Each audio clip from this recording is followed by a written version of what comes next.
Hey everyone, welcome back to the Deep Dive. I don't know about you, but all the news lately has been kind of depressing. Yeah. Especially the stuff about the economy. Yeah, for sure. Feels like every headline is about a recession coming soon. Right. Remember that deep dive we did a while back on global economic trends? Well, some of these recent headlines have us thinking about that again. Specifically, we're going to look at what's happening over in Germany. Makes sense. Germany is usually seen as like the economic powerhouse of Europe, Right. but they're dealing with some pretty serious issues right now. Exactly. And those issues are making people nervous.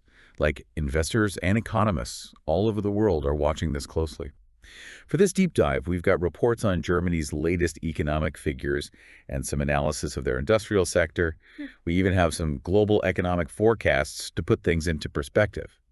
So what's the main story? What is everyone so worried about Germany? Well, the latest numbers are not looking good. Germany's growth in the third quarter of 2024 was just downgraded. Oh, wow. Yeah, from an already low 0.2% down to just 0.1%. So that means they just barely avoided a technical recession. Right. Which is 2 quarters in a row of negative growth. Yeah. Actually, one analyst said, and I quote, "Economic output in Germany is treading water at best." Wow. Treading water doesn't sound too good. What's causing this slowdown? Is it one specific thing, or are there multiple factors involved? It's definitely a mix of things. Yeah. One of the biggest problems has been their exports, which are down 1.9% compared to last quarter. Okay. You see, Germany really relies on its export market, especially for its manufacturing. So when global demand weakens, like it has recently, Right. German businesses take a big hit. It's like a domino effect then. Exactly. One thing slows down and then everything else is impacted. Yeah. And we're not just talking about numbers on a spreadsheet here. Here. There are real-world effects. For instance, even big companies like Volkswagen are feeling the pressure. Oh, wow. They're actually thinking about closing factories in Germany for the first time ever. That's a huge deal, especially considering how important the automotive industry is to the German economy. I remember from our last deep dive that Germany is known for its cars. Yeah. So factory closures there definitely show that something big is going on. But if exports are down, is anyone in Germany actually buying anything? Actually, there is a little bit of good news there. Consumer spending in Germany went up by 0.3% during the third quarter. This shows there's still some strength in the German economy. People are still spending money, which means they haven't completely lost confidence. Okay, so it's not all bad news. There are a few bright spots. Yeah. But let's zoom out a little and look at the global situation. How does Germany's performance compare to the rest of the world? Well, globally, the economy is seeing moderate growth projected at around 2.5% for 2024, Okay. which is about the same as what we saw in 2023.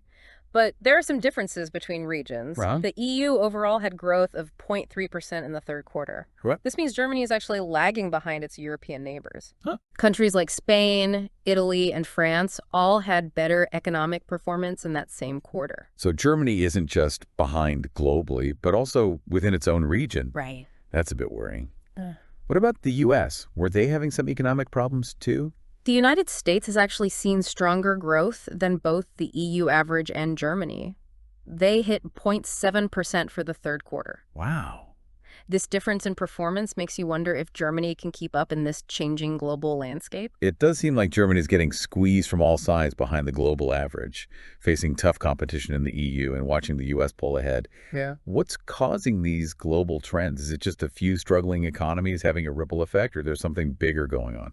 Oh, there are definitely some big trends happening globally. For one thing, we can't ignore all the geopolitical stuff going on, like the conflicts in Ukraine and the Middle East and the rising tensions in Asia. Yeah. All that creates a lot of uncertainty and risk, which can really discourage investment and trade. It's hard to feel good about investing when it seems like the future is so up in the air. So these conflicts are having a global impact. It's not just the countries that are directly involved that are affected. Exactly. And then there's the effect of China's reduced economic stimulus. Right. As China's growth has slowed down, it's impacted the demand for goods and resources all over the world.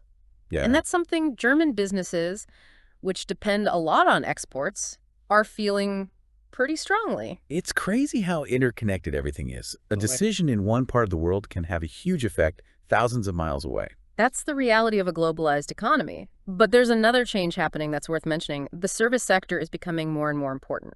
Okay. In lots of places, especially in the EU and North America, services are now the main contributor to GDP. So are we shifting away from a manufacturing-based economy? Is that what you're saying? In many ways, yes. This move towards services has big implications for how economies will need to adapt and grow in the years to come. It's something Germany, with its strong manufacturing base, will have to handle carefully. It makes you wonder if all those factories Volkswagen is thinking about closing could be used for something different, something more in line with this growing service sector. Yeah. But even if they can adapt, Germany's still got some serious internal challenges to deal with, right? Right. We've talked about the pressures from outside, but there are internal factors too. Germany has a reputation for having a complicated regulatory system, and lots of businesses find it difficult to navigate all the bureaucracy. I see. It can really hold back innovation and efficiency, especially for smaller companies and startups. So basically, too much red tape is hurting their economy. What else is slowing them down? Another problem is they haven't invested enough in infrastructure.